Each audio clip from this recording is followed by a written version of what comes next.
पक्षांचा वेळ असतो, त्या पक्षामध्ये त्या सदस्यांनी किती मिनिटं प्रत्येकाने बोलायचं. आणि भाई, आपण पूर्वी सभागृहात हे असं वाटप करून घेतलेलं आहे.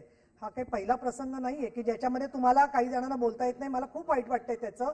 पण अशा पद्धतीने आपण परवा तुम्ही मंत्र्यांच्या उत्तरात पाहिलं, नाही नाही नाही नाही नाही, म्हणजे आता असं सारखं बदलणार नाही असं काही वेळेला होतं, तर मला त्याचं वाईट वाटतं. पण इलाज नाहीये. नाही, तुमचा वेळ नियमापेक्षा खूप जास्त झालाय. राष्ट्रवादी काँग्रेसचाही वेळाच्या बद्दल मी बंधन पाळले, शिवसेनेलाही, आणि तुम्हालाही तोच आहे. माननीय मंत्री महोदय, आपण बोला. नाही नाही, प्लीज खाली बसा. आपण पडळकरजी नाही, आता वेळ संपलेला आहे.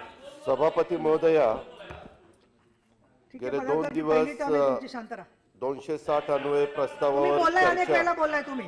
मंत्री महोदयांच्या चाललेली आणि त्याच्यामध्ये प्रवीण दरेकर साहेब, अभिजित वंजारीजी, अमोल मिटकरीजी, नरेंद्र दराडेजी, रणजित पाटीलजी, अनिकेत तटकरेजी, प्रसाद लाडजी, सुरेश धसजी, मनीषाताई कायंदे, शशिकांतजी शिंदे, चंद्रशेखर बावनकुळेजी, परिणय फुकेजी, अंबादास दानवेजी असे सन्माननीय सदस्यांनी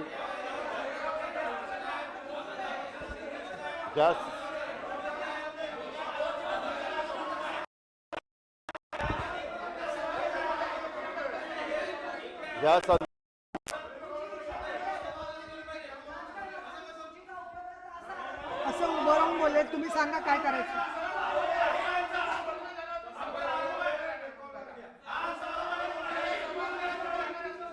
नाही, तुम्हाला असं वाटतंय की तुम्हाला मंत्र्यांचं उत्तर ऐकून घ्यायचं नाहीये, तर त्याच्यामुळे तुम्हाला, आपण गटनेते आहात ना, आपण सभागृहात, पण तुम्ही राजकारण करता असं सदस्य आपले म्हणतात आणि आपण त्याच्याकडे दुर्लक्ष करता. असं कसं काय राजकारण करतात असा आरोप करतायत माझ्यावरती त्याच्यामध्ये. बरं, आता मी जर का त्याच्यावरून जर काही भूमिका घेतली तर सभागृहाचा वेळ वाया जाईल. बाळासाहेब पाटील, काय गेले 2 दिवस याची सभागृहामध्ये चर्चा सुरू आहे. या चर्चेच्या माध्यमातून महाराष्ट्रातले अनेक प्रश्न इथं चर्चेने अपेक्षित होते, परंतु काही विशिष्ट प्रश्न सभागृहामध्ये इथे चर्चेला आले. मला असं वाटतंय की आपण 2 दिवस चर्चा केली, एकंदर टाइम मॅनेजमेंट बघता आपल्याला उत्तर ऐकायचं ना, असं यातून दिसते सभागृहामध्ये.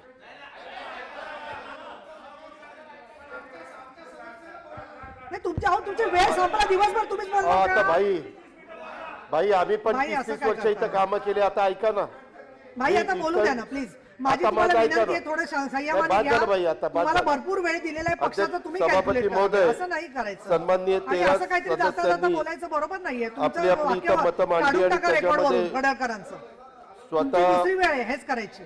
माननीय दादा, बोला आपण. प्रवीण दरेकर साहेबांनी तर बरेच वेगवेगळे मुद्दे त्या ठिकाणी काढले. सभापती महोदय, मी या 260च्या प्रस्तावाच्या संदर्भामध्ये बघत होतो, इतके वेगवेगळे विषय आलेले आहेत आणि इतक्या सदस्यांनी त्या विषयाला स्पर्श करण्याचा प्रयत्न केला. मी पण उत्तर देणार आहे, माझ्यानंतर काही थोडं बहुत बाळासाहेब पाटील देखील उत्तर देणार आहे. तर माझी सभागृहाला विनंती की आमच्या दोघांचे उत्तरं आपण ऐकून घ्यावीत. तुम्हाला ते पटेलच अशातला भाग नाही, परंतु आम्ही आमची भूमिका महाविकास आघाडीच्या सरकारची किंवा त्या विभागाच्या वतीनं इथं मांडण्याचा प्रयत्न करणार आहे. सभापती महोदय, विशेषतः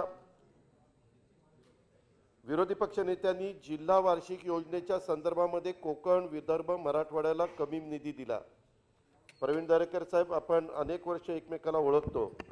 मी सभागृहामध्ये असेल किंवा मंत्रालयामध्ये असेल, कुठेही असलो तर कुठल्या विभागाला कुठंतरी कमी निधी द्यायचा किंवा दुर्लक्षित करायचा अशा प्रकारची भूमिका माझी केव्हाही नव्हती आणि पुढेही नसणार आहे. यामध्ये आपण 30% निधी हा त्या जिल्ह्याची सर्वसाधारण लोकसंख्या लक्षामध्ये घेतो. ग्रामीणची लोकसंख्येला 20% निधी धरतो. जिल्ह्याच्या क्षेत्रफळाला 30% आणि मानव विकास निर्देशांकाला 20%. अशा प्रकारची परंपरा वर्षानुवर्ष त्या ठिकाणी चालत आलेली आहे.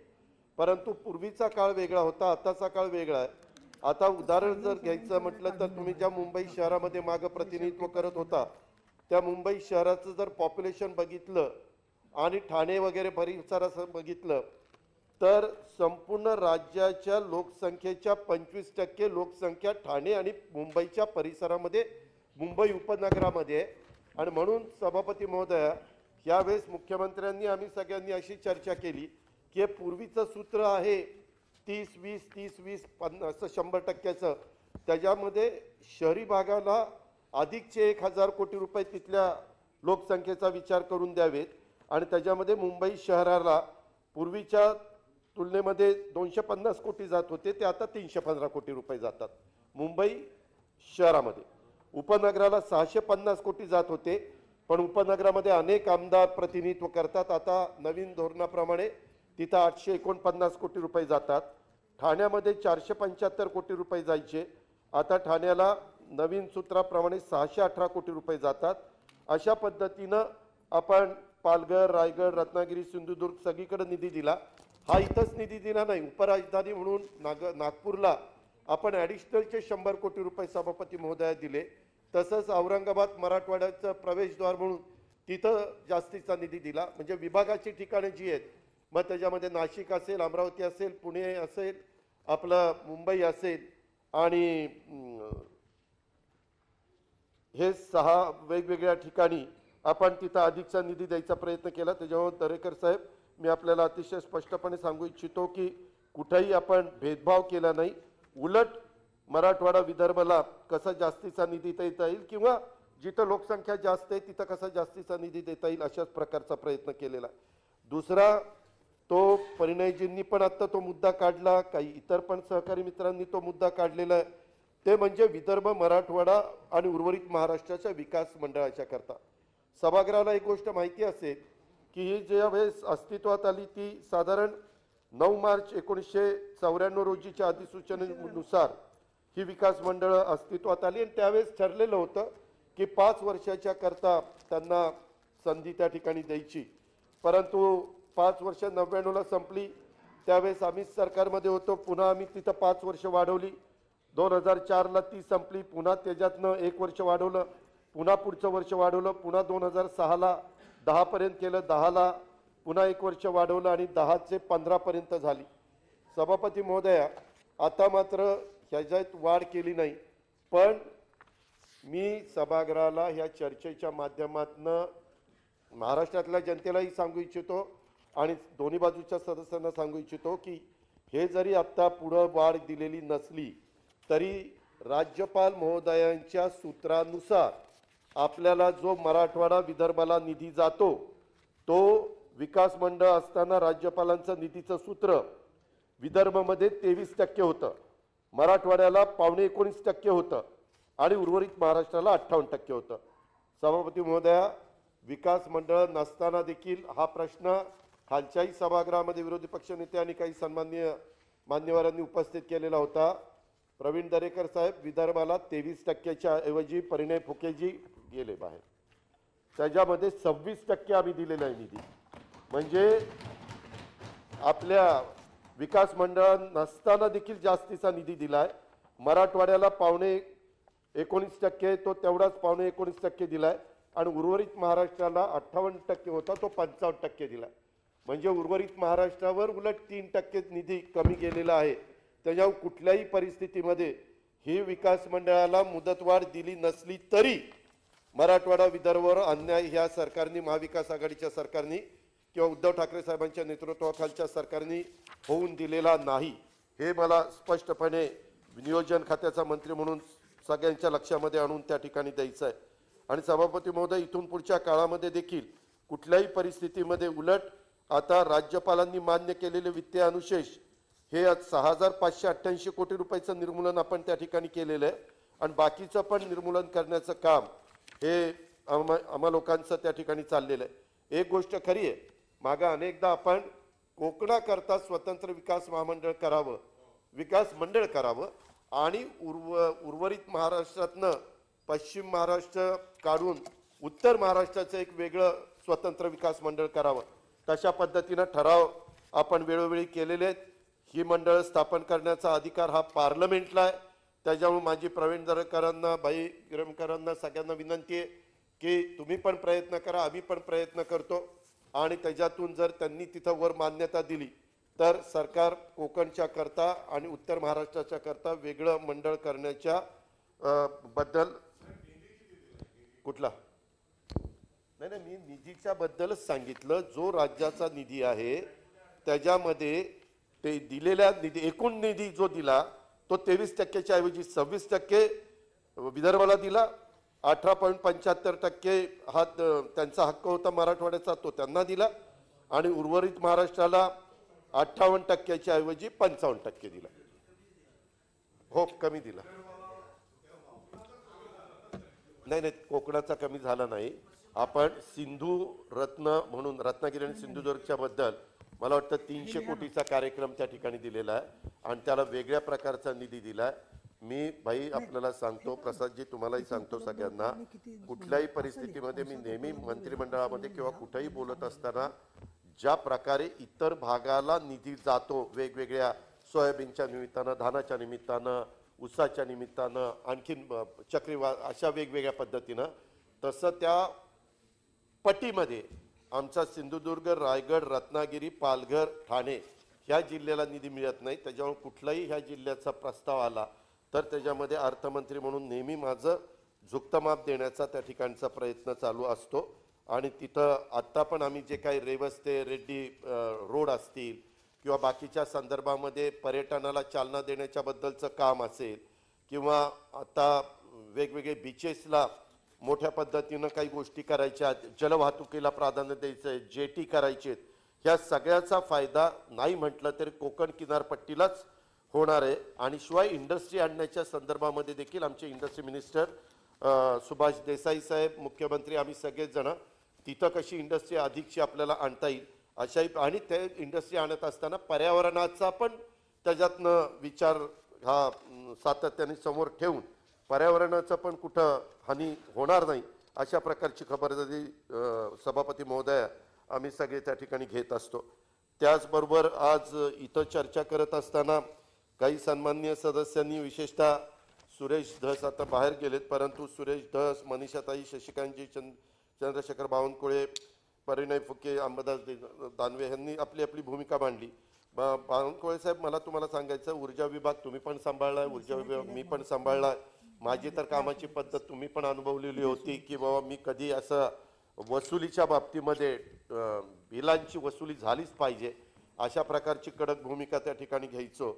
आणि आता मात्र तुम्ही विदर्भ मराठवाड्यात विद्युत शुल्क घ्यायचं नाही आणि आता विद्युत शुल्क मोबाईल टॉवरचं माफ केलेलं आहे, त्याची मला तुम्ही डिटेल माहिती द्या, मी ती जरूर त्या खोलामध्ये जाईल. असं असताना एकतर तिन्ही कंपन्यांच्या बद्दलची आत्ताची परिस्थिती लक्षामध्ये घेता मोबाईल टॉवर कंपन्यांना विद्युत शुल्क माफ करण्याचं काही कारण नाही, परंतु ह्याच्या मागचं कारण काय, का हे करण्यात आलं?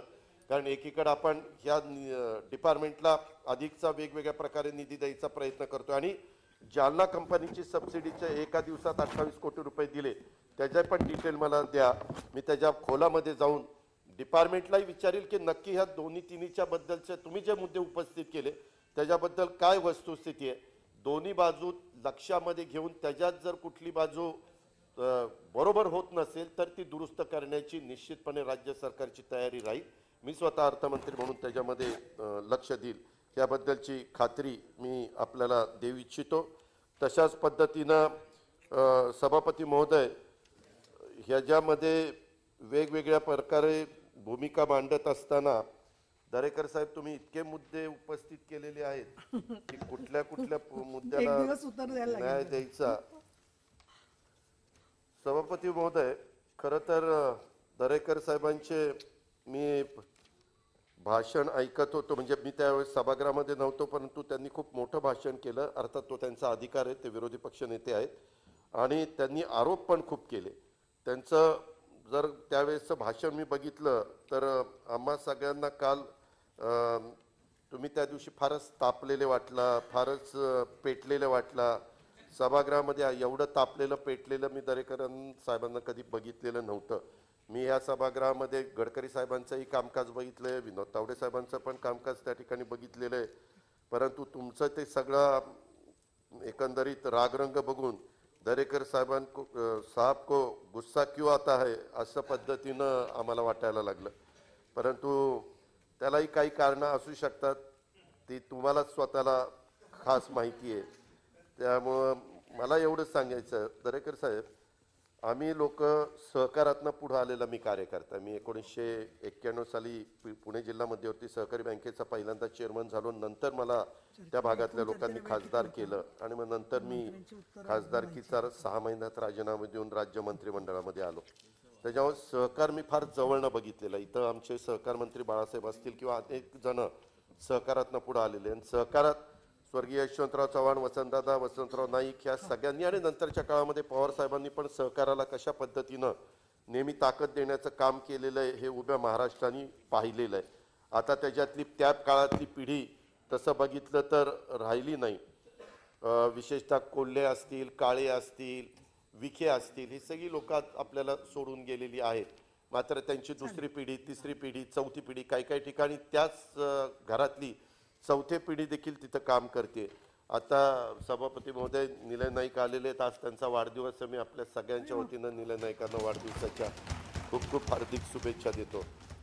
सभापती महोदय, ह्या सगळ्या संदर्भामध्ये मला एवढंच सांगायचं आहे की हे जे काही मधल्या काळामध्ये वातावरण केलं गेलं की जे काही साखर कारखाने विकले गेले, त्याच्यातनं खूप मोठा काहीतरी भ्रष्टाचार झालेला आहे, खूप मोठं दरोडे घातलेले आहेत, लुटालूट झालेली आहे. मी आपल्या ह्या चर्चेच्या उत्तराच्या वतीनं बोलत असताना एकच गोष्ट सांगू इच्छितो.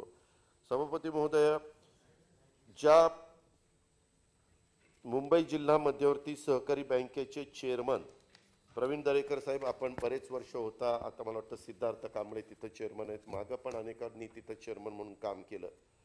तुम्हाला माहिती असेल की सुंदरबाग सोसायटीच्या काही ठेवी आपल्या मुंबई जिल्हा मध्यवर्ती सहकारी बँकेमध्ये ठेवल्या होत्या आणि सदरच्या ठेवी लीड बँक म्हणून महाराष्ट्र सहकारी बँकेमध्ये मुंबई जिल्हा बँकेने ठेवलेल्या होत्या. आणि महाराष्ट्र राज्य सहकारी बँकेने त्या काळामध्ये मोठ्या प्रमाणावर सहकारी साखर कारखान्यांना कर्ज वाटप केलं होतं. सभापती महोदया, त्यावेळेस मला आठवत आहे साधारण राज्य सरकार मला वाटतं 12 कोटी द्यायचं भाग भांडवल, 4 कोटी ते शेतकरी गोळा करायचे, 12 आणि 4 16 आणि 24 कोटी आपण बँका द्यायचो. असं 40 कोटीचा त्या काळातले साखर कारखाने सभापती महोदय 2,500 मेट्रिक टनाचे उभे राहायचे. हा मी सुरुवातीचा काळ सांगतो. आणि त्याच्यामध्ये मोठ्या प्रमाणावर ह्यांनाही वाटायचं लोकप्रतिनिधींना की आपल्याला आपल्या भागामध्ये अस्तित्व टिकवायचं असेल तर एक साखर कारखाना काढला पाहिजे.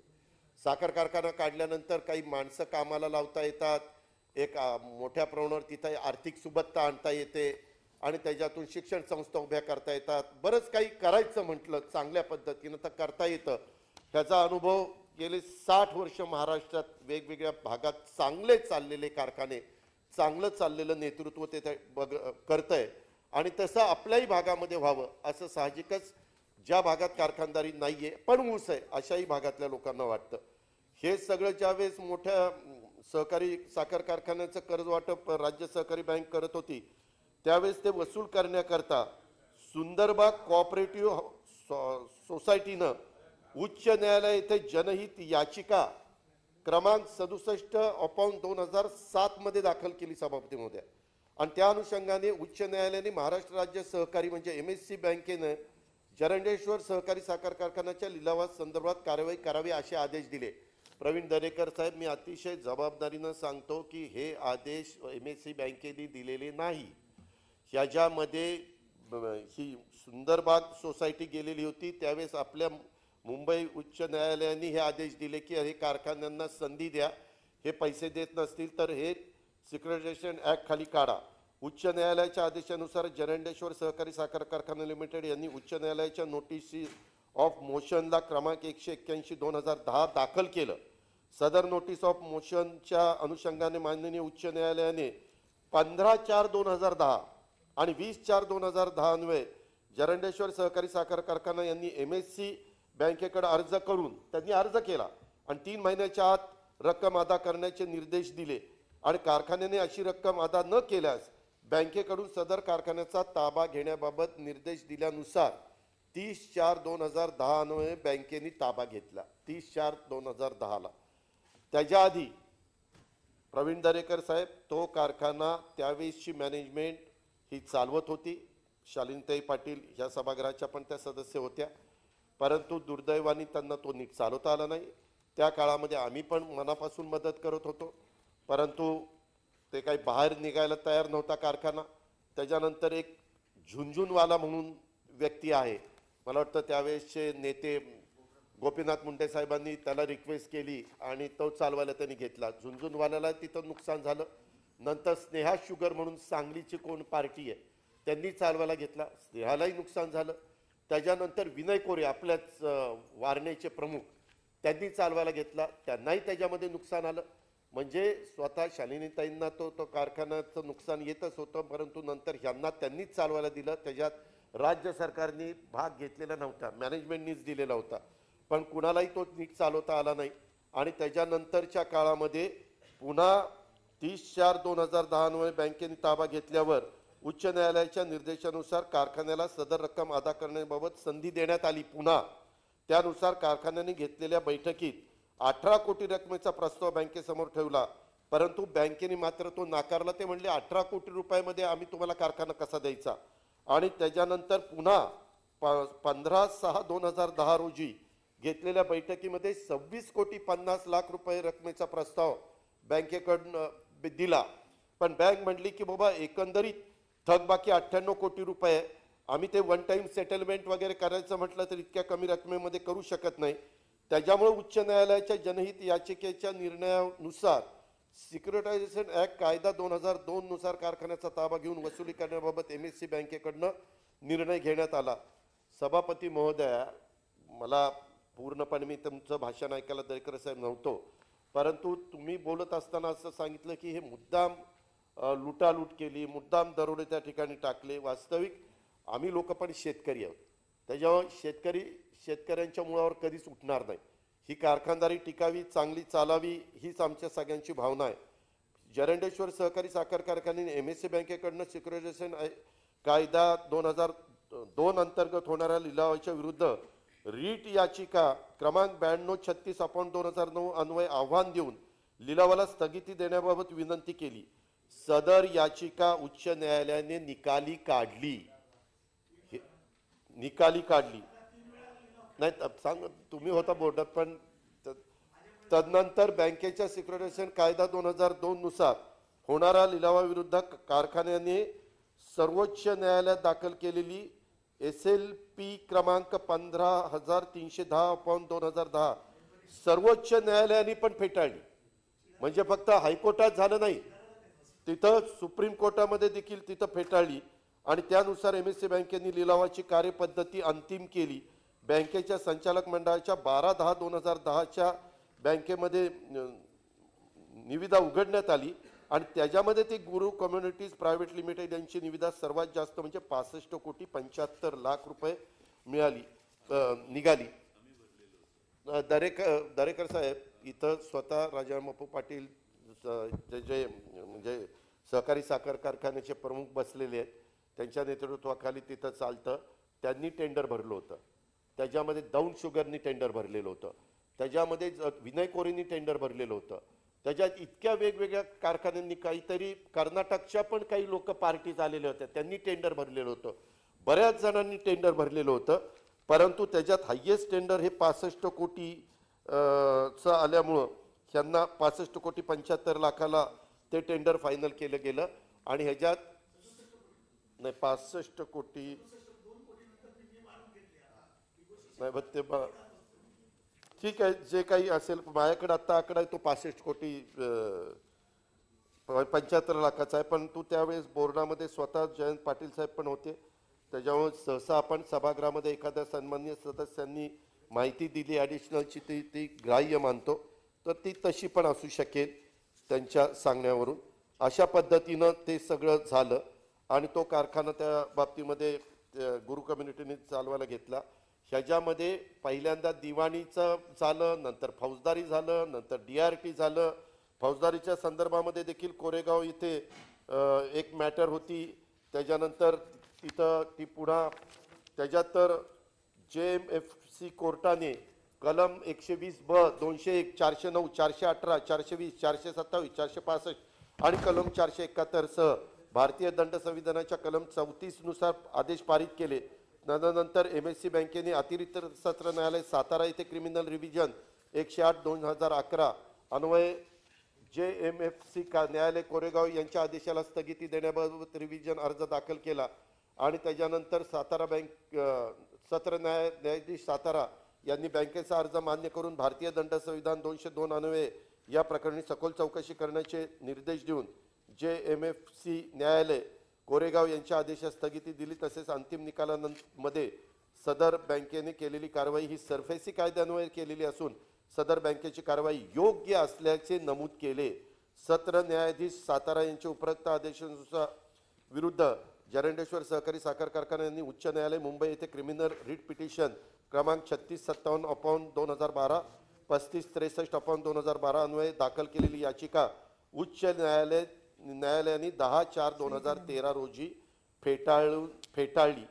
त्याच्यानंतर DRT मध्ये पण गेले. DRT मध्ये देखील ह्या जी काही प्रक्रिया राबवताना प्रथमदर्शी कोणतीही चूक दिसून येत नाही. या प्रकरणी चौकशी अन्वये अतिरिक्त सत्र न्यायाधीश सातारा यांनी केली असून ते उच्च न्यायालयात वैध ठरवले. आता या प्रकरणी पुन्हा चौकशी करण्याबाबत अर्ज करणे म्हणजे माननीय न्यायालयाच्या आदेशाचे उल्लंघन तसेच अवमान केल्यासारखे होईल. या बाबी पाहता ह्या सगळ्याचा विचार सभापती महोदय झाला पाहिजे आणि दरेकर साहेब हे सुप्रीम कोर्टापर्यंत जाऊन हे सगळं त्या ठिकाणी टिकलेलं आहे. तरी देखील आता ईडीनं त्यांना त्याची अटॅचमेंट त्या ठिकाणी केलेली आहे. ईडीचं काम करेल, त्याच्याबद्दल मला काही इथं टीका टिप्पणी करण्याचं कारण पण नाही आणि मला अधिकार पण नाही. परंतु सभापती महोदय हे जे काही चाललेलं होतं, मी थोडीशी अधिकची माहिती प्रवीण दरेकर साहेब बऱ्याच बारकाईनं ह्याच्यामध्ये गेल्यामुळे काढण्याचा प्रयत्न केला. त्यावेळेस माझ्या एक गोष्ट लक्षात आली. सभापती महोदय, पाठीमागच्या काळामध्ये ह्या खात्याचे मंत्री स्वतः हर्षवर्धन पाटील साहेब होते. त्यावेळेसचे अर्थमंत्री जयंत पाटील आणि मला वाटतं सहकार राज्यमंत्री अशा जयप्रकाश दांडेगावकर बहुतेक अशा तिघांची एक कमिटी असायची आणि त्या कमिटीनी पण काही साखर कारखाने विकले, म्हणजे त्यांच्या उपस्थितीमध्ये निर्णय झाले. मला ती गोष्ट सभागृहाच्या लक्षात आणून द्यायची. ह्या पद्धतीनं जे साखर कारखाने विकले गेलेले आहेत त्याच्या जर किमती तुम्ही बघितल्या तर तुम्ही आश्चर्यचकित व्हाल. परंतु त्याच्याबद्दल कुठं चर्चा देखील यत्किंचितही होत नाही. त्याच्यामध्ये संजय कारखाना हा 3,52,00,000 रुपयाला विकला गेला. 2013 साली हर्षवर्धन पाटील साहेबांनी सहकार मंत्री म्हणून निर्णय घेतला. एका अक्षराने कुणी त्याच्याबद्दल चर्चा देखील केली नाही. 2,500 मेट्रिक टनाचं. नाही सांगतो की हे आता तिथली जमीन ही राहिलेली, आता जमिनीची विक्री MSC बँकेकडनं चालवली, कारण तो कारखाना विकला आणि तो सागरच्या नावाने शिफ्ट करून जालना जिल्ह्यामध्ये तो त्या ठिकाणी आलेला आहे. तशाच पद्धतीनं बाराशिव हनुमान सहकारी साखर कारखाना हा देखील 28 कोटीला 2012 साली त्या ठिकाणी विकला गेला. अशा पद्धतीनं त्या काळामध्ये देखील काही कारखाने राज्य सहकारी बँकेनी पण राज्य सरकारने पुढाकार घेऊन देखील विकलेले आहेत. त्याची पण यादी सभापती महोदय आमच्याकडे आहे. दुसरी गोष्ट प्रवीण दरेकर साहेब, तुम्हाला पण माहिती आहे की बँका चालवताना किती वेगवेगळ्या प्रकारच्या अडचणी बाबतीमध्ये येत असतात. आता तुम्ही एक आरोप असाही केला, खरं तर सुरेश धसांनी एक मुद्दा काढलेला होता, मी त्याच्याबद्दल एक सांगू इच्छितो की अतिरिक्त ऊस मोठ्या प्रमाणावर आहे. आम्ही पण रोज, मी असेल, बाळासाहेब असतील, आम्ही मंत्रिमंडळातले सहकारी असू, शेखर गायकवाडांना, साखर आयुक्तांना विचारत असतो काय परिस्थिती आहे. आज सकाळीच माझ्याकडे सन्माननीय मंत्री राजेश टोपे आले होते. त्यांच्या भागातला ऊसमध्ये काही अजून काही इतर कारखान्याच्या टोळ्या पाहिजेत. मी काहींना फोन करून सांगितलं तिथं टोळ्या पाठवा, कारण उन्हाची तीव्रता वाढायला लागल्यामुळं टोळ्या पूर्वीसारखा ऊस तोडत नाही आणि ते म्हणतात की हो आता आम्हाला जायचं आहे. अशा पद्धतीने एक परिस्थिती निर्माण झाली. पण प्रवीण दरेकर साहेब, आपल्याला आणि सुरेश धस तुम्हाला सगळ्यांना सांगतो की संपूर्ण ऊस राज्यातला संपेपर्यंत आम्ही त्या भागातले सहकारी साखर कारखाने किंवा खाजगी कारखाने बंद होऊन देणार नाही. त्यामध्ये सगळ्याच्या सगळ्या, आता ज्या भागात फारच लांबनं ऊस आणावं लागेल, पण मी तर आता ठरवलेलं आहे त्या संदर्भात मी मंत्रिमंडळाला पण विश्वासात घेणार आहे, मुख्यमंत्र्यांची पण परवानगी घेणार आहे.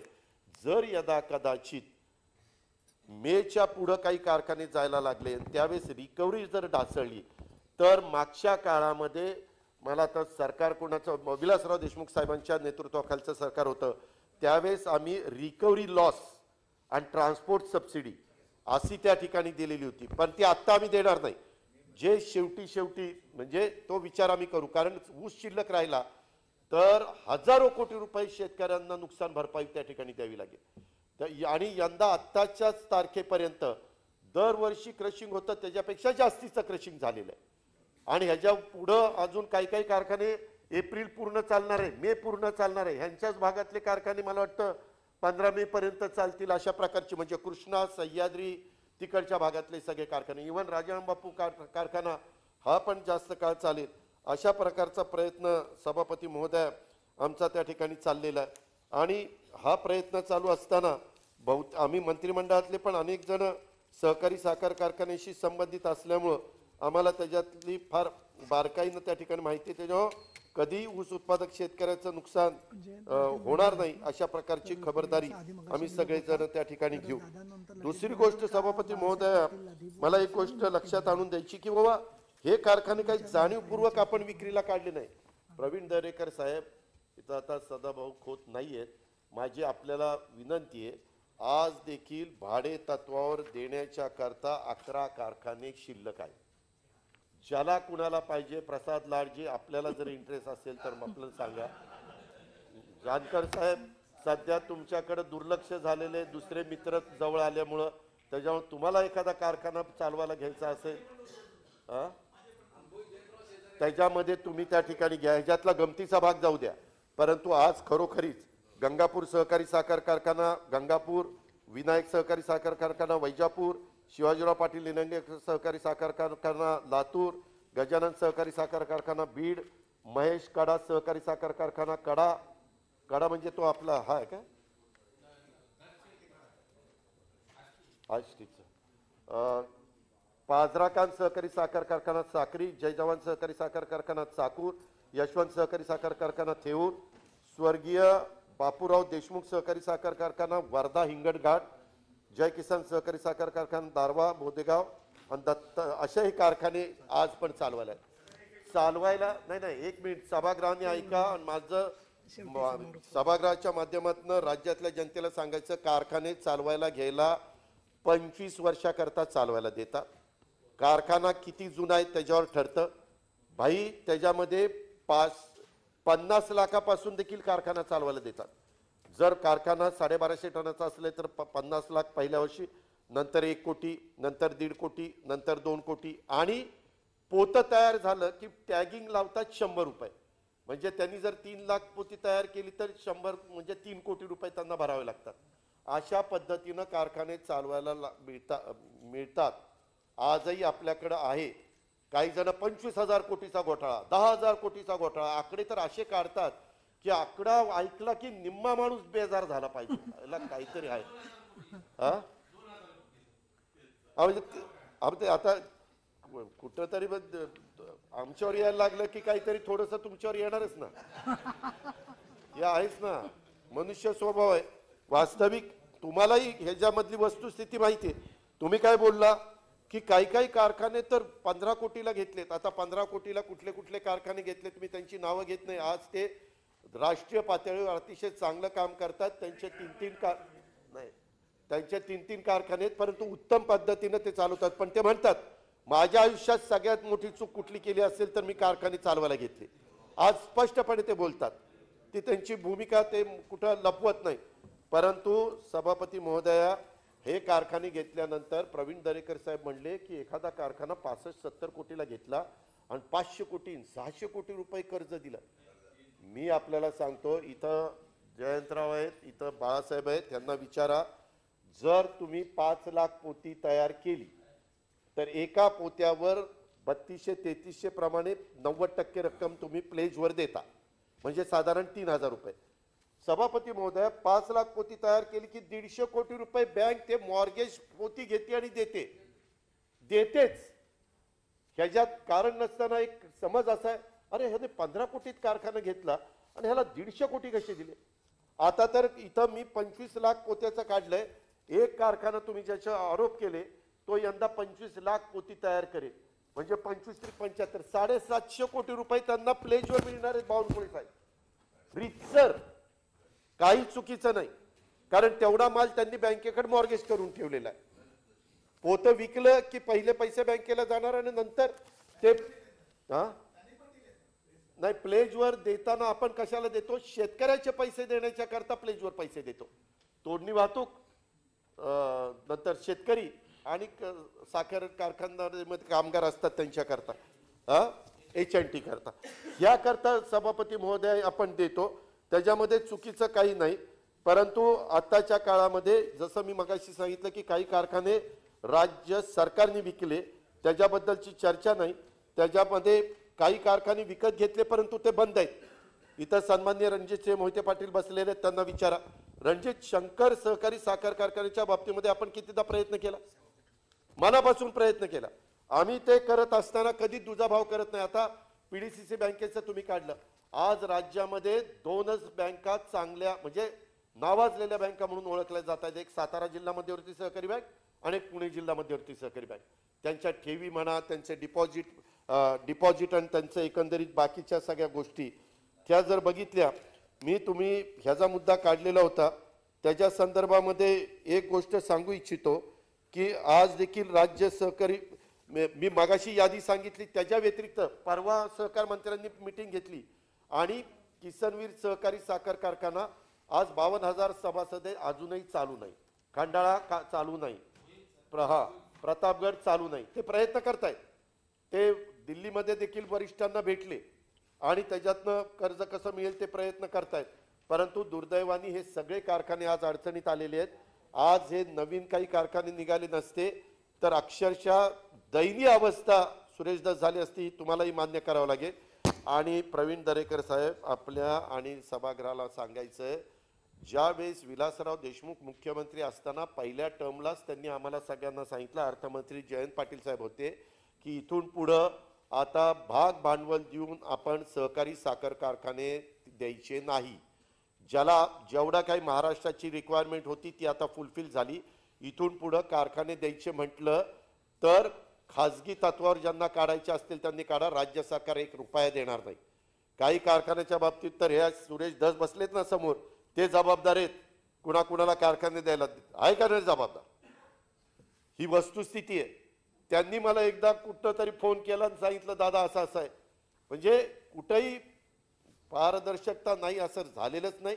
ह्या सगळे कारखाने देत असताना आता इथून पुढे कारखाने देणार नाही जसं विलासराव देशमुख साहेबांनी ठरवलं, तसं प्रवीण दरेकर साहेब आता मुख्यमंत्र्यांनी आत्ताच्या ठरवले की इथून पुढे कुठल्याही सहकारी साखर कारखान्याला हमी द्यायची नाही.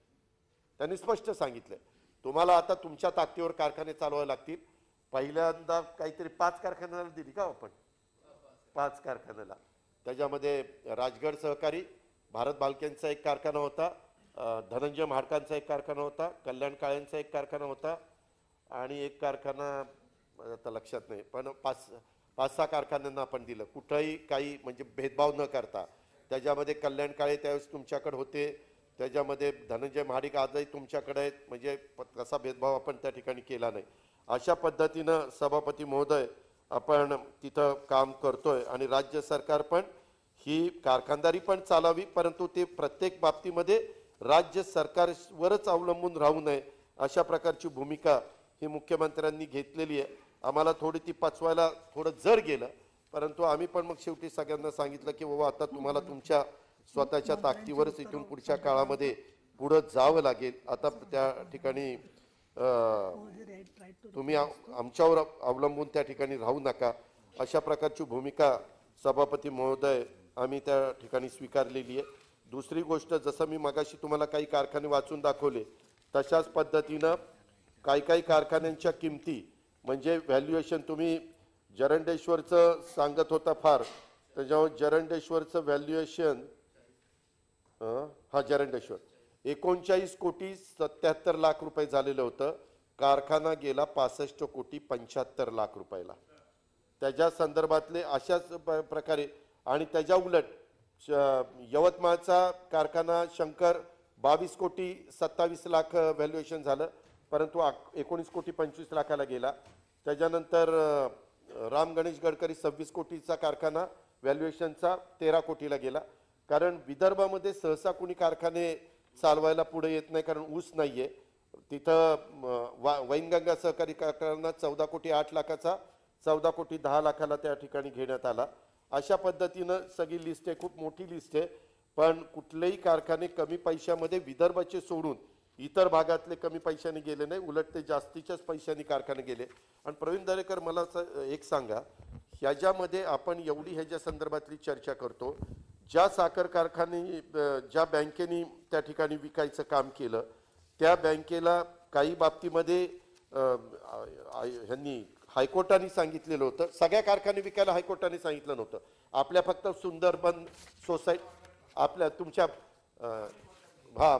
मुंबई जिल्हा मध्यवर्ती सहकारी बँकेशी संबंधित असणाऱ्याच कारखान्याला त्यांनी सांगितलं. परंतु नंतर त्यांनी इतर पण बाबतीमध्ये ते कारखाने चालत नाहीत, त्याच्यामुळं ते म्हणजे लिक्विडेशनमध्ये काढले आणि ते त्या ठिकाणी चालवायला दिले.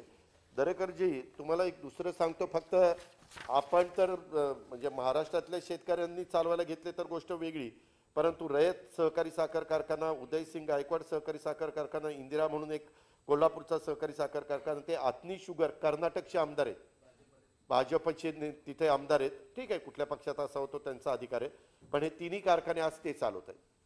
नंतर दालमिया कुठं परराज्यातनं आले आणि त्यांनी कोल्हापूरचा कारखाना त्या ठिकाणी चालवायला घेतलाय. आणि आता निनाई देवी, पूर्वी इथं सभापती म्हणून जे काम करत होते, त्यांनी एक निनाई देवी कारखाना काढला, तो चालवता आला नाही, शेवटी तो दालमियानी चालवायला घेतलेला आहे, विकत घेतलेला आहे ह्याच्या शिराळ्याच्या परिसरातला.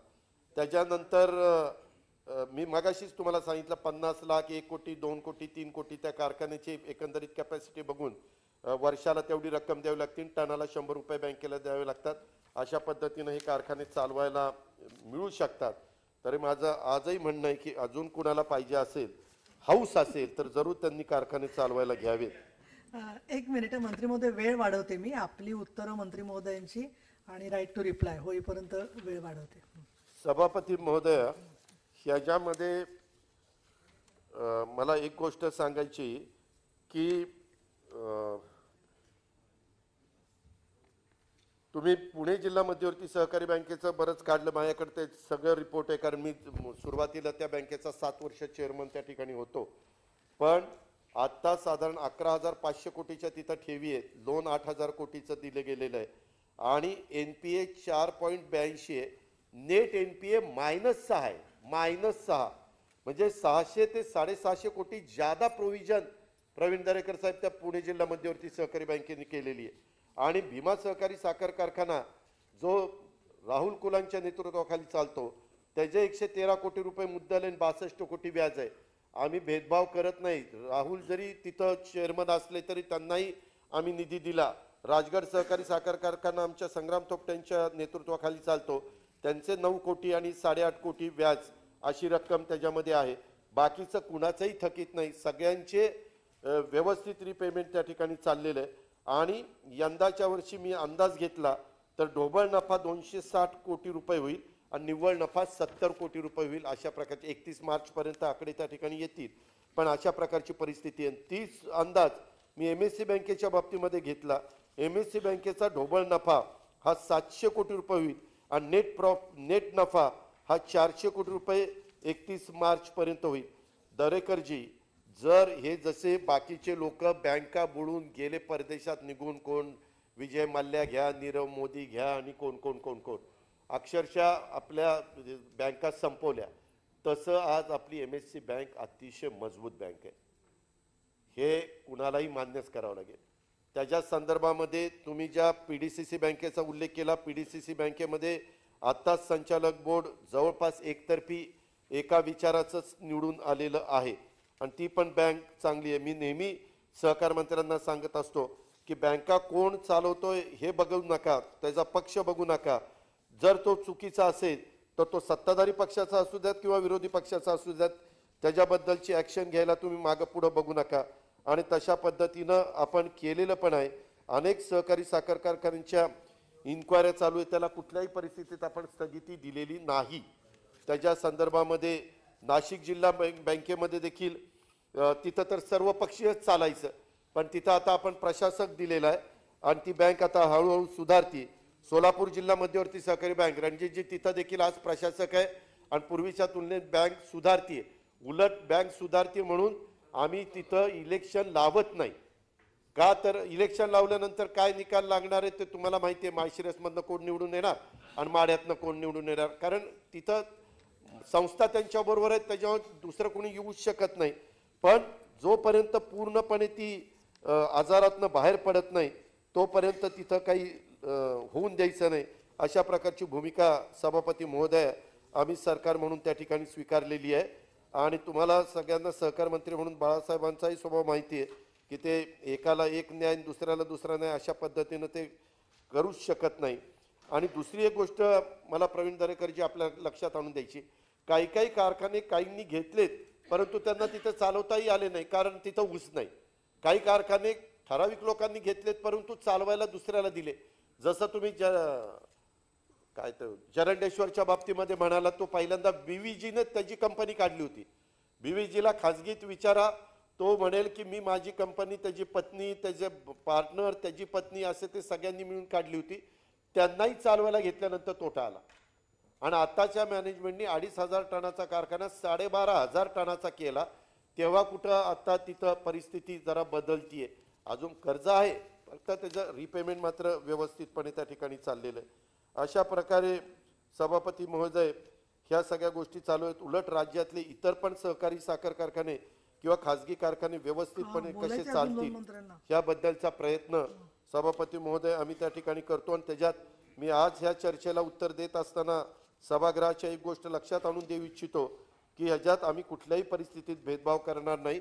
कुणीही आम्हाला सांगावं की बाबा ही परिस्थिती आहे आणि ह्याच्यामध्ये ह्या कारखान्याला मदत झाली पाहिजे. नियमाच्या चौकटीमध्ये राहून सगळ्या कागदपत्राची पूर्तता असेल तर निश्चितपणे महाविकास आघाडीचं सरकार किंवा आमचा सहकार विभाग त्या सहकारी संस्थेला, मग तो साखर कारखाना असेल, ती सूतगिरणी असेल, ते अजून दुसरी कुठली दूध संघ असेल, कुठली संस्था असेल, त्या संस्थेला मदत करण्याची मानसिकता ही राज्य सरकारची निश्चितपणे आहे. सभापती महोदया, राज्यात सध्या नागपूर जिल्हा बँक, नागपूर, वर्धा, बुलढाणा, सोलापूर, बीड आणि नाशिक या 6 जिल्हा मध्यवर्ती सहकारी बँकेमध्ये प्रशासक मंडळ नियुक्त करण्यात आलेले आहे. प्रशासक मंडळ नाही, फक्त एकटा प्रशासकच आपण त्या ठिकाणी दिलेला आहे. आणि सद्यस्थितीत कलम 83 नुसार मुंबई, परभणी, अमरावती, यवतमाळ या 4 बँकांची चौकशी चालू आहे. त्याच्यातली मुंबई बँकमध्ये तुम्हाला माहिती आहे कोण मॅनेजमेंट आहे. परभणी बँकेमध्ये आमचेच सुरेश वरपुडकर सिटिंग आमदार ते तिथं चेअरमन आहेत. अमरावती बँक देखील तसं बघितलं तर काँग्रेसच्याच ताब्यामध्ये आहे. यवतमाळ जिल्हा बँक कुणाच्या ताब्यात आहे? काँग्रेसच्याच ताब्यात आहे. त्याच्यामुळे इथं भेदभाव असा केला जात नाही. आणि 88 प्रमाणे राज्यात नाशिक जिल्हा बँक, सोलापूर जिल्हा बँक, रत्नागिरी जिल्हा बँक, अमरावती जिल्हा बँक, बीड जिल्हा बँक, सांगली जिल्हा बँक, नागपूर जिल्हा बँक, धुळे, नंदुरबार ह्या 8 जिल्हा बँकांची चौकशी त्या ठिकाणी चाललेली आहे. कारण आम्हालाही कळतंय की शेवटी तुम्ही आम्ही आज असू उद्या नसू परंतु सहकारी संस्था आणि बँका ह्या कायमच्या राहणार आहेत. त्याच्यामुळे त्या मजबूतच राहिल्या पाहिजेत. त्या अतिशय पारदर्शकच तिथं कारभार त्या ठिकाणी चालला पाहिजे. ह्याबद्दल पण सभापती महोदय आमचं कुणाचं दुमत नाहीये, म्हणून ती पण गोष्ट मी सभागृहाच्या लक्षामध्ये त्या ठिकाणी आणून देऊ इच्छितो. इतर बाबतीमध्ये देखील माझ्याकडे बरीच माहिती आहे परंतु आता सगळ्याच बाबतीमध्ये मी सभागृहाचा वेळ घेऊ इच्छित नाही. इतर पण काही काही मुद्दे दरेकर साहेब तुम्ही त्या ठिकाणी मांडलेले आहेत. त्या मुद्द्याच्या संदर्भात उदाहरणार्थ मला वाटतं जसं तुम्हाला आम्ही हमी दिलेली होती मुंबई जिल्हा बँकेला, तसं मुंबई बँक, नांदेड बँक आणि मला वाटतं उस्माना बँक या 3 बँकांच्या बद्दलचे हमीचे पैसे मिळावेत अशा प्रकारची तुमची मागणी आहे. आणि साखर कारखान्याकडील थकीत कर्जासंबंधित शासकीय थक हमीपोटी बँकेस देय रकमेच्या बद्दल मी आमचे प्रधान सचिव देवरांच्या अध्यक्षतेखाली एक समिती केलेली आहे आणि देवरांना सांगितलेलं या 3 बँकांचा तुम्ही सगळं तपास म्हणजे त्याची पाहणी चौकशी करा आणि त्याच्यातून किती पैसे आपण त्या ठिकाणी दिले गेले पाहिजे. मला खरं तर ते 31 मार्च आज संपवायचं होतं परंतु मी आजच त्याच्याबद्दलची माहिती घेतली. पण देवरा म्हणले की मला अजून काही काळ त्याच्याकरता लागेल, मला काही 31 मार्चच्या आतमध्ये ते संपवता येणार नाही, त्यामुळे थोडासा उशीर होईल. परंतु त्या संदर्भामध्ये देखील थोडंसं टप्प्याटप्प्याने तिथली पण रक्कम देण्याच्या करता आम्ही सर्वतोपरी सहकार्य करू.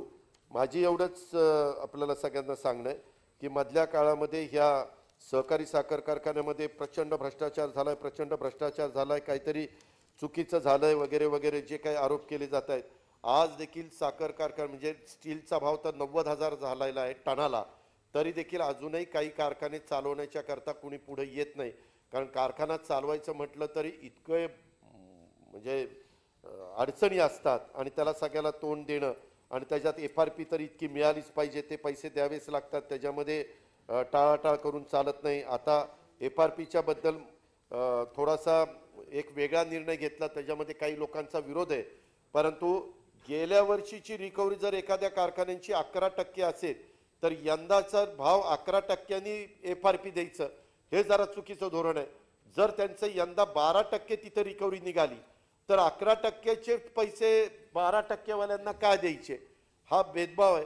तर म्हणून त्यांनी एक सूत्र ठरवलेलं आहे, त्याच्यात लगेच रक्कम जात नाही, पण पहिल्यांदा मला वाटतं 10% विचार करून आपण पैसे देतो आणि त्याच्यानंतर कारखाना बंद होत असताना साधारण अंदाज घेतो बाकीचे पैसे देतो. परंतु ते शेतकऱ्याच्या फायद्याचं आहे, कारण कधी कधी सीझन जर लांबला तर रिकव्हरीवर कमी अधिक प्रमाणात परिणाम होतो. तसंच आम्ही इथेनॉलला मोठ्या प्रमाणावर प्रोत्साहन देतोय. स्वतः गडकरी साहेब त्याच्यामध्ये आम्हाला अतिशय मनापासून मदत करतायत. केंद्र सरकार देखील त्याच्यामध्ये मदत करते. केंद्र सरकारने पण 6% व्याजाने मोठ्या प्रमाणावर निधी इथेनॉल प्लांट उभे करण्याच्या करता त्या ठिकाणी दिलेले आहेत. त्याच्यामुळे त्याचाही फायदा आपण महाराष्ट्रातल्या शेतकऱ्याला कशा पद्धतीने होईल याबद्दलचा प्रयत्न चालू आहे.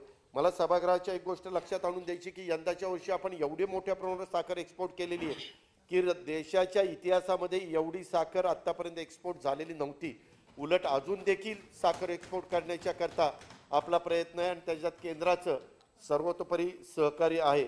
मधल्या काळामध्ये देखील केंद्राने एक चांगला निर्णय घेतला. बरेच वर्ष तो निर्णय डॉक्टर मनमोहन सिंगजी असताना असेल, प्रणव मुखर्जी साहेब असताना असेल, पी चिदंबरम साहेब असताना असेल, असे अनेक सन्माननीय अर्थमंत्री होते. मी जयंतराव इतक्यादा पवार साहेबांच्या बरोबर डेलिगेशनमध्ये आम्ही अर्थमंत्र्यांना भेटायचो. इन्कम टॅक्स लागलेला होता, परंतु तो अक्षरशः म्हणजे अमित शहा साहेब होते म्हणूनच ते सगळं क्लिअर झालं. आणि आता ते टांगती तलवार बहुतेक सहकारी साखर कारखान्यांची त्या ठिकाणी दूर झालेली आहे. त्याच्यामुळे प्रवीणजी जे चांगलं झालेलं आहे त्याला आम्ही चांगलंच म्हणणार, त्याच्यामध्ये टीका टिप्पणी करण्याचं काहीच कारण नाही. पण एकंदरीत इथून पुढच्या काळामध्ये देखील वाटचाल करत असताना तुम्हाला विरोधी पक्षनेता म्हणून तुम्ही असाल किंवा कुणी देवेंद्र फडणवीस असतील किंवा कुणी दोन्ही बाजूचे सत्ताधारी पक्षाचे किंवा विरोधी पक्षाचे कुठलेही सदस्य असतील, त्यांनी केव्हाही आम्हाला हक्कानी सांगावं किंवा इथं असं तुम्ही एक सभागृहात बोलता नाही बोलता पण इथं मात्र सहकारामध्ये राजकारण आणतात, तशा पद्धतीनं आमच्याकडनं राजकारण आणलं जाणार नाही. त्याच्यात चांगल्याला चांगलंच म्हटलं जाईल आणि त्याला मदतच त्या ठिकाणी केली जाईल, अशाबद्दलची पण ग्वाही मी आपल्याला देतो. मगाशी बावनकुळे साहेब आपण जे काही ह्याचं काढलेलं होतं थकबाकीचं, त्याच्याबद्दल मी जरा माहिती घेतली. जळगाव, अहमदनगर, पुणे, सोलापूर, औरंगाबाद या 4-5 जिल्ह्यात 5-6 जिल्ह्यातच थकबाकी, एकंदरीत शेतकऱ्याच्या थकबाकीच्या निम्मी थकबाकी इथंच आहे आमच्या 5-6 जिल्ह्यांच्या मध्ये. आणि बाकीच्या कोकणात तर काही थकबाकी नाही, कुठं 8 कोटी 7 कोटी 12 कोटी अशी आहे. त्याच्या कोकणाच्या मध्ये काही नाही. इव्हन आमचं कोल्हापूरला पण त्या मानाने थकबाकी तशी कमी आहे, म्हणजे तिथंही वसुलीचं प्रमाण जास्त आहे. पण मराठवाड्यामध्ये आणि पश्चिम महाराष्ट्रातल्या ह्या काही जिल्ह्यांच्या मध्ये आणि उत्तर महाराष्ट्रामध्ये जळगाव आणि नगर ह्या दोघांकडेच 10,000 कोटीची थकबाकी आहे. सोलापूरला पण 5,000 आहे, म्हणजे 15,000 कोटीची अशी थकबाकी आहे. आणि त्याच्याकरता आता तर आमचे ऊर्जा मंत्री नितीन राऊत साहेबांनी 3-4 महिन्यापर्यंत परवानगी दिलेली आहे. मी सभागृहाच्या लक्षात आणून देऊ इच्छितो, ही परवानगी आत्ताचं रब्बीचं पीक पदरामध्ये पडण्याच्या करता आहे.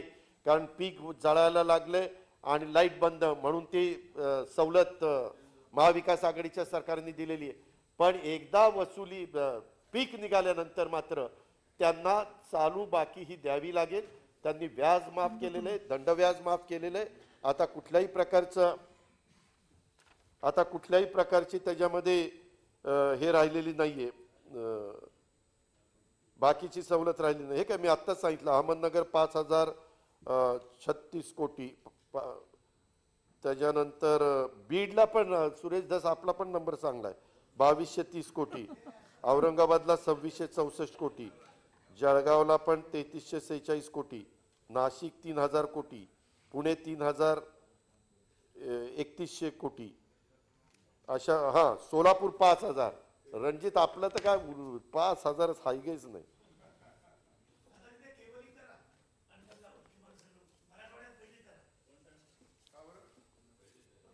शेतकऱ्यांना वीज सुरळीत द्यावी, ते वीज कनेक्शन कट करू नये, त्याबद्दलचा निर्णय स्वतः मंत्री महोदयांनी जाहीर केलेला आहे. आणि मी पुन्हा सांगतो, तो 4 महिन्याच्या करता रब्बीचं पीक हातामध्ये येईपर्यंत आहे. नंतर मात्र आपल्याला पण महावितरण, महापारेषण, महानिर्मिती टिकवायची. त्याच्यामुळं आपण पण सगळ्यांनी थोडंसं, कारण आता आम्ही 0% व्याजाने पीक कर्ज देतोय, आम्ही 50,000 रुपयापर्यंत प्रोत्साहनपर ह्यावेळेस ज्यांनी कर्ज फेड केलेली आहे त्यांना प्रोत्साहन म्हणून देतोय. अशा वेगवेगळ्या गोष्टी सरकारने त्या ठिकाणी केलेल्या आहे. तुम्ही मुख्यमंत्री कृषी सौर वाहिनी सुरू ठेवावी याच्या योजना, ही खरं तर योजना मुख्यमंत्री सौर कृषी वाहिनी योजना सुरूच आहे. केंद्र शासनाच्या PM KUSUMच्या योजनेअंतर्गत, त्याच्यानंतर आपल्या योजनेसारख्याच आहेत आणि यात केंद्र शासनाकडून अनुदान मिळत असल्याने त्या बाबीचा लाभ घेण्याचे आवश्यक आहे. त्याच्या संदर्भामध्ये विकेंद्रित सौर प्रकल्प राबवणे आणि कृषी वाहिनीचे सौर ऊर्जीकरण करणे, याही संदर्भामध्ये आमच्या ऊर्जा मंत्र्यांचं आणि विभागाचं लक्ष आहे. मी ते मोबाईल टॉवरच्या बद्दलचं आहे, ते मी त्यांच्याशी चर्चा करून, जर ते अयोग्य झालेलं असेल तर ते आम्ही योग्य करू, अयोग्य झालेलं नसेल तर त्याच्या संदर्भात तुम्हाला पण ते क्लिअर सांगण्याचं काम करू. सभापती महोदय, जेवढं काही मी, वेळ पण संपत आलेला आहे, पण जेवढं काही मला जास्तीत जास्त कव्हर करता येईल तेवढं कव्हर करण्याचा मी प्रयत्न केला. मी एवढंच सभागृहाला सांगू इच्छितो की एकंदरीतच राज्य सरकारनी किंवा जिल्हा बँकांनी किंवा राज्य सहकारी बँकेनी यांनी साखर कारखाने विकत असताना, इव्हन प्रवीण दरेकर साहेब आपलं ज्यावेळेस सरकार आलं म्हणजे देवेंद्र फडणवीसांच्या, त्यांच्याही काळामध्ये काही कारखाने विकले गेलेले आहेत. परंतु त्याच्या संदर्भामध्ये तुम्ही त्या कारखान्यांची पण किंमत बघा, कुठेही फार काही असा भेदभाव त्या ठिकाणी झालेला नाहीये. आणि अनेक वर्ष प्रशासक म्हणूनच तिथं MSC बँकेमध्ये, आता आम्ही सरकारमध्ये आल्यावर आम्हाला तिथं निवडणूक लावता येत होती, कारण सेक्शन 11 खाली आपण जास्तीत जास्त 5 वर्षाच्या करता ठेवू शकतो. परंतु आम्ही कुणी निवडणूक लावलेली नाही, कारण तिथं आता प्रशासक आहेत. अनास्कर तुमच्याही काळात होते, आमच्याही काळात आम्ही त्यांना ठेवलं. असा काही कुठं भेदभाव केलेला नाही. जे चांगलं काम करत असेल तिथं राजकारण न आणता त्यांना तिथं पूर्णपणे सहकार्य करायचं, अशाच प्रकारची भूमिका ही महाविकास आघाडीच्या सरकारची आहे.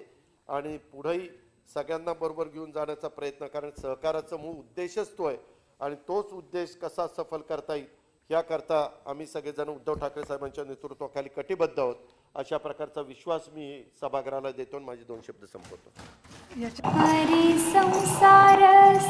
बहिणाबाईंची जात्यावरची ओवी म्हणजे